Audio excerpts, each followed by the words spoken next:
So early on a weekday morning to hear someone talk about Obamacare.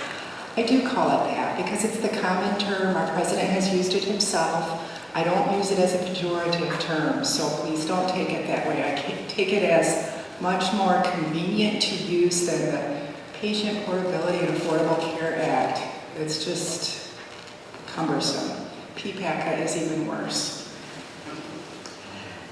And I don't consider it health reform, so I will not be using that term. As a nurse, one of the first things I noticed, in fact, even before I became a nurse, I was a nurse's aide. We had to pull 90-plus-year-old people out of bed at 5:30 in the morning because there are regulations that dictate how many hours may pass between supper and breakfast in a nursing home. I'm sorry, but as a human being, I feel that once you've retired, you've earned the right to sleep in if you so desire. There should be nobody hauling you out of bed because breakfast has to be at a predetermined time. I thought, as a nurse's aide, it'll be better when I'm a nurse. I'll have a degree. People will respect what I do, and I'll be able to determine how I take care of my patients between them and me. I was wrong. It only got worse. And each year there have been more regulations piled up. And when Obamacare was first proposed, I said, you've got to be kidding me. The whole thing has to blow up into a million pieces and start over already, and they're adding a federal program to it. It's only going to get worse. And unfortunately, I was right. I'm not going to belabor the evils of Obamacare here for you today. The news has been full of it. I feel you all probably know as much as you need to know about that. If you have questions about it, by all means feel free to ask them, and I'll be happy to answer them at the end. What I want to do with you today is go back. The title of my speech is Obamacare, What Would the Founders Say? And I want to take you way back, not just to the Constitution, but to what our founders thought about when they wrote the Constitution. What are our first principles as a country? The people who came here came primarily from Europe, and out of that, primarily from England. They brought with them the English common law. They also spoke and thought in terms of the natural law and in terms of Christianity. And in order to incorporate those into our thinking, it sounds a little bit high-minded to use those descriptors, but if you've ever heard of a new policy or something in the news and you say, you've got to be kidding me, why are they fixing it when it's not broken? If you've ever used that argument, that is a common law argument. If it's worked for 1,000 years, why change it now? That's a common law argument. Common law is just the way we do things. Natural law is another one. You say that there's no way that's going to work, that goes against nature. That's a natural law argument. And then, of course, with Christianity, those of you who are Christians will realize hearing verses go through your head, thou shalt not. Some of the policies that have been passed and supported by law in recent years. So thinking with first principles or thinking constitutionally, you can also go back to some of the other writings of that era. How many of you have read the Federalist Papers? Or dipped into them on occasion? Yes. There are a couple of them that apply directly to health insurance and what we see with our policies today. You might want to see these for your repertoire. Federalist 72, Madison, simply describes the fact, the phenomenon, that as there are more and more regulations, people will simply find more workarounds. And the regulators, whatever effect it was that they wanted, they're going to get less of that effect. The founders said, instead of writing more and more regulations saying, do this way, and thus, and so, and line upon line upon line, which no one is going to be able to keep track of anyway. You'd have to write thousands of regulations to get what they call positive law, describing how people should do things. It's better to write negative law. You can write very few laws, do no harm. Covers a lot of territory. It leaves you free as a professional, as someone knowledgeable about your area of expertise, to provide your service without causing harm. Federalist 47 is another one, enacting and executing the same role in one entity is the definition of tyranny. The founders held to the Old Testament verse, the Lord is our king, the Lord is our judge, the Lord is our lawgiver. They saw those three roles as being together only in God. When it came to man, they needed to be separated. That's why we have the three branches in our governments, both federal and state. We can see in especially the federal departments and agencies, many of them have all three of those roles combined into one agency. If any of you have ever dealt with the IRS or the DNR or the EPA, you know that they pass a regulation, you have a problem with it, or they have a problem with you, it's those people you get to deal with in executing it. And if they take you to court, it's one of their courts. It's not what we call a Title III court under the Constitution that you deal with first. It's all their policy and their administration. And that's why everybody hates agencies. They're very difficult to deal with because essentially they're mini tyrannies. So that's sort of our founding principles in the background. The departure from that came in two tracks. One is the legal track, and one is more of a cultural, where the people were living mentally and spiritually kind of track. And I'd like to trace those out for you. Let's start with a court case that describes a little bit more the way the founders thought. And I'm going to have you put on your thinking caps and answer the question for me once we get through the details of the case. It was called Paul v. Virginia, 1869. So think about it. A New York insurance salesman is going to Virginia to sell insurance. He refused to pay for a license to do business in this state, special license for an out-of-state salesman, on the grounds that it infringed on his privileges and immunities under the Constitution. It did go all the way to the Supreme Court. He said that the Supreme Court should defend his right under the Commerce Clause. So what's your opinion?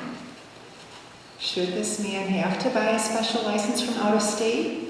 Or is it a matter of commerce that he should be able to go anywhere in the U.S. and sell his insurance from New York at will? You want my opinion? Yes. My opinion is, the state says that's the way you do business, that's the way you do it. Got it. States' rights. Yeah? Any other opinions out there? All right. As it happens, the Supreme Court agreed with you, ma'am, right down the line. They said individual privileges and immunities would apply.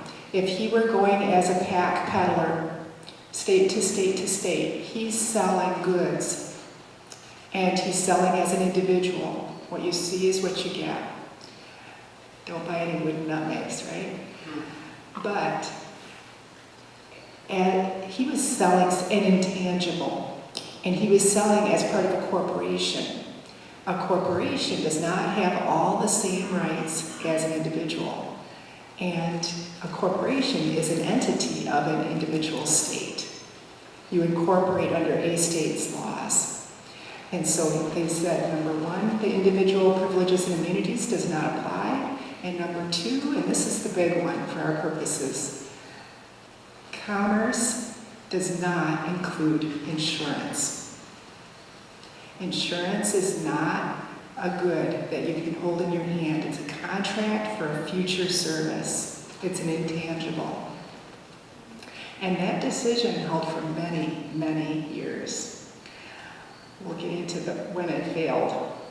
But first, the drive for nationalized health care began strongly in the U.S. in 1914. The socialists / progressives looked over the ocean at Germany and said, oh, their social security system, look at that, nationalized provision for everybody. We should have that mandatory insurance. Everybody has to participate.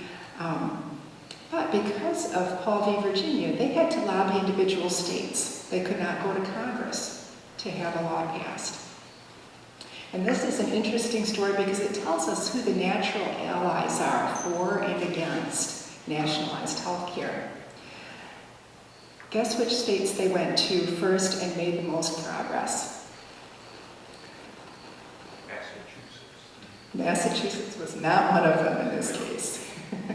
Think bigger. New York. And California. California got the furthest, the fastest. They were ready to pass it. Make it mandatory for everyone in the state to buy insurance and to be on the state plan. When the insurance companies heard about it, and they said, you've got to be kidding me, this is the end of our livelihood. If you mandate it, we have no competition, we have no more market transparency, our product is gone. And so they lobbied the state capitol and they won. The bill was struck down.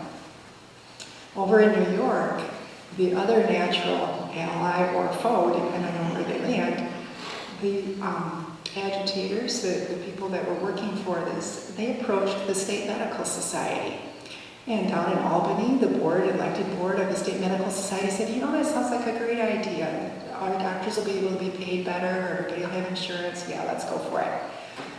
Back upstate New York, James Rooney, a physician, heard about it and said, you've got to be kidding me. That's our constitutional rights down the hopper. And he went and lobbied every single county medical society in the entire state, one at a time, and talked to them. And they stormed Albany, they deposed the entire medical board, and went to the legislature and said, deal's off, not happening. And that was the end of nationalized health care in the 19-teens. It's been proposed approximately every 10 to 15 years, again, ever since. Sometimes as a bill, sometimes as I would say strongly, every period like that, every 10 to 15 years, ever since. So, as far as Paul v. Virginia and that decision went, excuse me, 1946. I don't know if anybody here would, can anybody remember those days, the end of FDR's term, end of World War II? Your parents would have remembered it. FDR had basically bullied the Supreme Court into submission. The court tends to follow the rest of the country as far as being conservative and maybe a generation back because of their longevity, their lifespan. So legally, they were still back a couple generations, and FDR wanted them with him now. So he said, you know what? You're going to have mandatory retirement, and you're going to have 10 members added. And they said, oh, well, if you're that determined about it, okay. And so suddenly he had a Supreme Court that was making his decisions. Southeastern Underwriters Association, USV Southeastern Underwriters Association. They revisited the commerce question. Long story short, this insurance company was a monopoly. It spread over the whole southeastern seaboard, many states. They engaged in terrible business practices, price fixing, they did boycotts, they coerced people. They needed to be slapped down in the worst way. For that last 70 years, the Supreme Court and the Congress had held, it's the job of the states. States need to take care of that. And of course, they had the laws to do so. But in this case, they hadn't done much regulation of insurance, and insurance had thrived. As a whole, the insurance business of the United States handled more money annually than the U.S. government. It's a $37 billion industry, even back then. They held more financial stock than all the farmland and all the farm buildings in the whole US. It was a powerful, powerful entity. So the court said, yeah, we're basically going to take back all that territory and say, yes, you're governor underneath the US Congress, and they completely reversed the previous decision of Paul v. Virginia. They used outright lies, and they even insulted Congress in their notes and said, yeah, if you don't want to deal with this, you're going to have to write another law, and here's what you can put in it. So the next year Congress did. They took it up. They passed the McCarran-Ferguson Act, but guess who actually wrote it? Insurance company. Essentially, the NAIC, the National Association of Insurance Commissioners, wrote the bill for them. Insurance had been one of the prime movers behind the change. And the reason is, if you think about it, if you're running a business and you're running it nationwide, do you want to have to deal with 50 different state laws on the matter? No, you don't. It's going to be a step, it's going to be an impediment in your path. So McCarran-Ferguson did give back a lot of control to the states, but they kept a certain amount at the federal level, and we've been building on that ever since, gradually increasing federal control over insurance. That's all kind of the legal track. In the 1960s, we got Lyndon Baines Johnson for president. We've known from the beginning, from insurance and actuarial types, that Obamacare was unsustainable. As a program, it would not work. I believe from my reading and study of it that it was designed to be the tipping point to make life so uncomfortable for all of us, from the people in the street to the legislators in DC, to the insurance companies, to the hospitals, to the state legislatures, to make life so uncomfortable for all of us that fully socialized health care, one payer in the United States would appear attractive. That would appear as a solution. Forget that, that was a half measure. We have to go all the way. The government has to just control all of it because it's such a mess. I think that was the intent, and we are in the mess. There's no doubt about it. The program itself, as far as it goes with controlling the insurance aspect of care, has already been blamed for over 1 million deaths. As a nurse, I can tell you that my time has been increasingly absorbed by the documentation requirements, the regulatory requirements of both government and insurance companies. I think most of my career, close to 50% of my time, has been spent meeting regulatory requirements rather than providing patient care. I've heard reports now that it's up to 75%. And my question of whoever's out there as motion study experts or whatever, at what point do you reach complete gridlock that you're completely unable to provide the care because you're so busy meeting the regulations? One of the signs, I believe, will be that black market care will increase, that you're going to do care off the books because it's impossible to do it on the books. And I have already heard a couple reports of that. Do you prefer no regulation? That is such a good question. Let me give a quick wrap up and come back to that, if I may. So I want to congratulate the groups who have been opposing the steps of implementation at the state level. Michigan stopped the state exchange and the partnership exchange being implemented. And I congratulate you because that is the vital link for Obamacare. Without the exchange, it cannot be implemented. Our information stays essentially private between us, the physician, and whichever insurance company you may have involved. Once you've got an exchange in place, all that information becomes available to the federal government. It hooks up to the federal hub, and your privacy is essentially gone. They've already postponed their IT security check deadline to September 30, the day before the exchanges are supposed to open. So the next exchange coming down the pipe for us is the federal exchange. Michigan defaulted, which, by the way, no one in the US ever thought would happen. Michigan is considered to be, especially medical health care-wise, a pretty liberal progressive state. I think we have Ann Arbor to thank for that, the medical colleges. But regardless, it was the next day after the failure of the partnership exchange that the Secretary of Health and Human Services, Kathleen Sebelius, announced that the states were being obstructive and that certain things would have to be postponed. So Michigan has a lot to congratulate itself for. We're thinking about what is foundational to care, what is foundational to insurance, and kind of thinking outside the box. With Obamacare slowing down and more people seeing the flaws, I would say the inherent flaws to it. I even have liberals asking me, okay, you don't like it, what do you have that's better? And it's time for us to think about that. In Michigan, we've dealt this full summer with Medicaid expansion, another aspect of Obamacare. How many of you have been following that particular? Okay. You probably know there are 3 bills. There's the original one written by Rep. Lori. 4714 is the House bill number. There's the second one written by Representative Caswell. And there's the third one written by Senator Colbeck.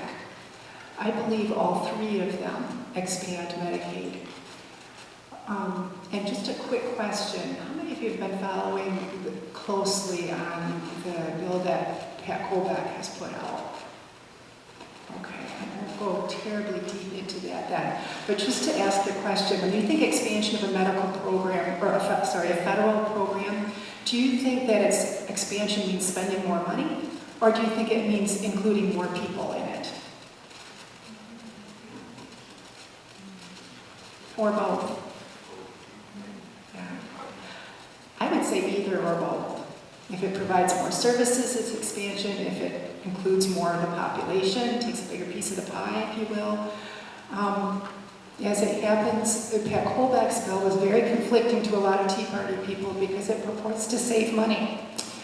But it also specifically says that it will increase the number of people within the program by at least 400,000. So that's a hefty chunk of Michiganders who would be basically put onto Medicaid. I'm not in favor at all. To me, that's expansion. Forget it. Good question. And it's a hard one. Because as a nurse, I went into it because I feel it's a calling. I'm answerable to God for what I do when I take care of you in that bed. That I give you the best care I have available, and that I am strictly honest with you about your condition. That I don't release your information to anyone else who shouldn't have it. And what kind of assurance can a regulation give you above that? Above looking in the eye the person who's actually caring for you. So, to answer your question, sorry, I don't want to go too deep there, I would say extremely little. Name me a regulation that truly helps people and we can talk about it. Did you have one in mind?